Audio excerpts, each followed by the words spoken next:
We're live. Good evening. This is the regularly scheduled meeting of the Finance Committee. It is January 22nd, 2025. On the committee present tonight are Councillor Beck, Councillor Dean, Councillor Fournier, Councillor Tremble, and also joining us tonight is Chair Councillor Pelletier and Councillor Hawes and Councillor Mallow. Councillor Leonard is with us on Zoom, and also joining us tonight is Finance Director David Little. Thank you. Fairly short agenda tonight. Our first item is for commercial realtor services. I'll go through the staff recommendation, but Councillor Beck had sent some questions regarding this earlier today that I'd like to address before we get to the vote. So staff recommendation is to go with Epstein Commercial Real Estate. We did put this out to bid as per the committee's direction. We initially sent out a bid for combined realtor services. That was pulled, and we sent a new bid for to split residential versus commercial. This is the commercial side. We received two responses, one from Epstein Commercial Real Estate and one from the Boulos Company. And the rates were a flat 8% commission from Epstein, and there was a sliding scale commission from Boulos, along with an additional fee regarding the valuation of the property, depending on if that was needed. Staff met with both companies, and based on the interviews that were held with the companies, staff's recommendation is to go with Epstein. And their reasoning for that was the interview with the Boulos Company, who's out of Portland, was that they didn't get the good feeling during the meeting that the Boulos Company had a full understanding of the Bangor market or the necessary market contacts in the local area in order to promote property within Bangor compared to the interview with the Epstein Company. So that is their recommendation for that. Some of the questions that Councillor Beck had addressed was, namely, if you look at the 8% flat, regardless of the value of the property versus a sliding scale, depending on the value of the property, there could be additional commission being paid to Epstein versus the Boulos Company, and whether or not that would be offset based upon the services that could be provided by those companies. So one of the questions that he had asked is whether or not we had basically a current listing of property that we would post so that we could get an idea of where we'd be at with values. We don't at this time. The primary use of this, and the reason we went up to bid for realtor services specifically, was related to properties acquired through mature tax deeds or utility liens. So by law, we have to sell those with a realtor, so we have to have one under contract in order to do that. The expectation is most of those properties, all of those properties will go, if they're commercially zoned, through whatever company we pick. But the expectation is most of those properties will be fairly low value because of the condition, probably vacant, and probably we'll need significant work in order to bring them back up. So we're not expecting large real estate sales on those properties. Other property that the city may own that we either currently own or require through other processes. Vacant lots in the main business enterprise park that we may want to sell. This is not an all-inclusive contract where we have to sell all of our commercial property through this company. Other than what we're required by law, which is the mature lien properties, any other properties we can pick and choose which ones we give to this versus which ones we want to sell directly ourselves. Especially if somebody approaches us and we want to deal one-on-one with a company instead of posting it for sale to the world, we still have the option to do that. And many of those properties historically, some we have sold, but a lot of those properties, the city ends up leasing the property. We maintain ownership of the land. We lease it, let someone build on the land. So again, that wouldn't go into this process. So can't say what's going to happen in the future, but the expectation is we will have very few large dollar value properties that we expect to go through the realtor process. Can't say that's not going to happen, even with the matured properties that we take. At least in those cases, the commission comes off the top before any money goes back to the former owner.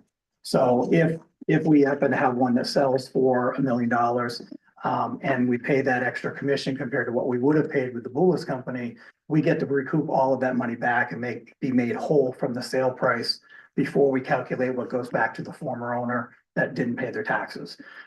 So there's really no out-of-pocket cost to the city for that extra money. But other properties, there could be if they're not acquired through a matured lien. Staff will have to take a look at those, and all of those properties would come before the council or the committee first to say, look, we're looking at selling this. And that discussion could be had on a case-by-case basis as to how we go about selling it. What's the best method for selling it?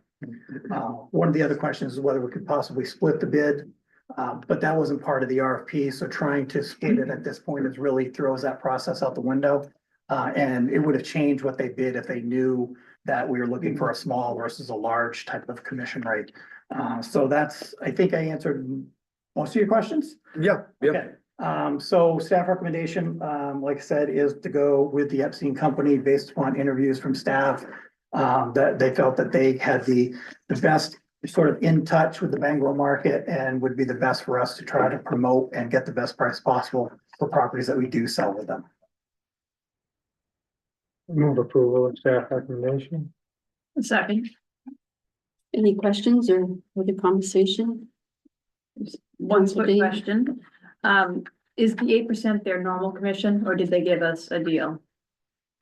I'm going to turn to Ann because I don't know that. And Ann has to come to the table and introduce herself. Ann Creed, our Economic and Development Director. Not sure your official title. That's okay. Yeah, that is their normal 8%. Thank you. And so it's my understanding they'll just get the commercial properties? Correct. That's Because the committee has already approved a contract with Shea Renee for the residential side. We're working on that contract right now.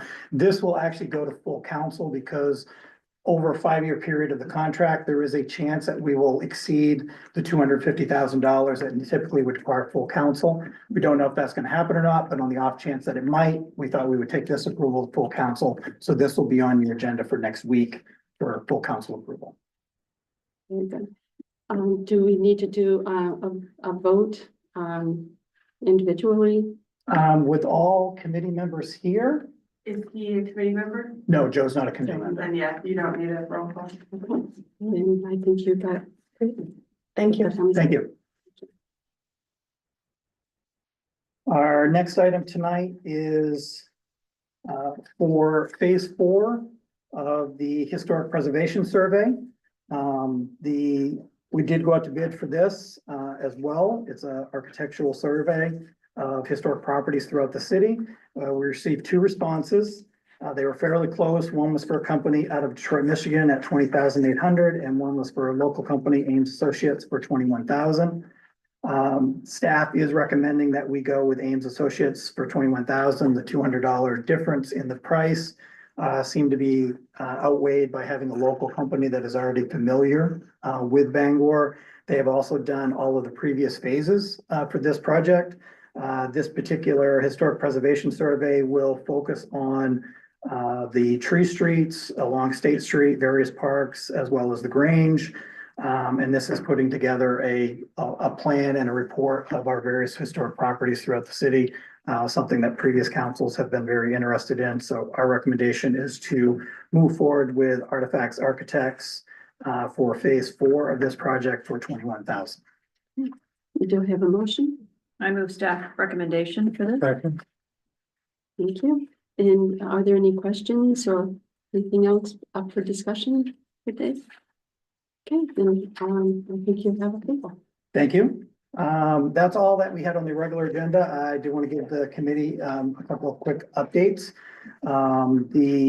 From Councilor Maller's comments and concerns during our last meeting on the decontamination wash for the fire department.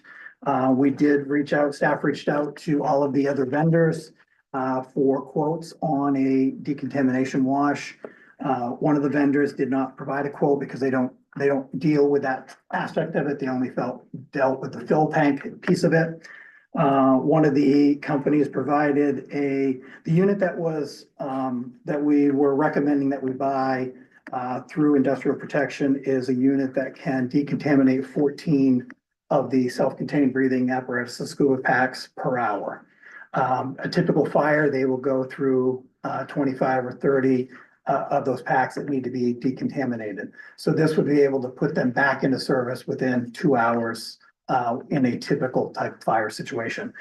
All of the other vendors and the ones that they quoted in various prices, the max that they would do is either 2 or 3. And trying to clean 25 packs at only 2 an hour was going to take a significant amount of time.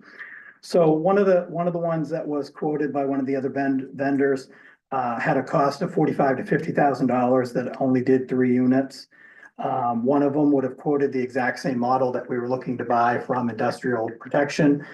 They said that's what we would have recommended had you asked us. But they said there's also this other model, which was only $18,000, but it only did 2 units per hour. And the other vendor, one of the other vendors, said that we would, they went out and found another system that was, again, at a higher price, only doing 3 per hour. So had we gone out to bid, I did talk with the chief and said, okay, if we went out and did a separate bid for this project, is 2 or 3 an hour going to really make, be what we were looking for? And he said, no, we would have asked for more. We probably wouldn't have asked for 14. That was actually a surprise when we found out how many it did, but 2 to 3 an hour wasn't going to be enough of a turnaround in order to keep enough packs in service on the chance that there's multiple fires in a particular day. So based on that information, staff is still comfortable with moving forward with industrial protection for the decontamination unit. Again, still within the budget that was approved initially for the fill station itself. But I wanted to give the committee an update. The order that the approval that was given by the committee was reaching out to those vendors to see if it still seemed reasonable to purchase the one that we did. Staff feels that it is, but I wanted to give the committee an update in case there's any concerns that the committee still has. Okay. Any questions? Okay. Thank you for that report. Thank you. I did let Councilor Fournier know, but just to let everyone know in case there's any questions, the audit's still ongoing. The audit will not be finished by the end of the month, which was our hope. A number of things that came up during the month. January is particularly busy for finance between W-2s and 1099s, multiple RFPs that have gone out, still being down 2 people. We are making daily progress on the audit, but we wanted to give everyone a heads up that it's not going to be issued before the end of the month. Between us and the auditors, I don't see any reason that's not going to be issued in February. I know I said that about January, but we'll see what comes up. On the good side, we do have an assistant finance director that is scheduled to start on Monday. So that will fill one of our very important vacant roles. They do have accounting background, have worked with the GASB statements. So we're hoping that he can hit the ground running and really fill in some of those vacant areas that we've needed. And our hope is that our payroll person will return to full duty early in February, and that will put us back to being full staffed. And then we'll have an opportunity to really get caught up on things is our hope. That is all I have. Okay, very good. Any other questions or comments? Councilor Beck? The RFP process for audio services. Yes, that is on my desk. It will be posted before the end of the month. Okay. I just got to finish up some of the additional schedules that we add to it. Okay. Anyone else? Councilor Leonard? Okay, then we are adjourned at 5:29. Thank you. you.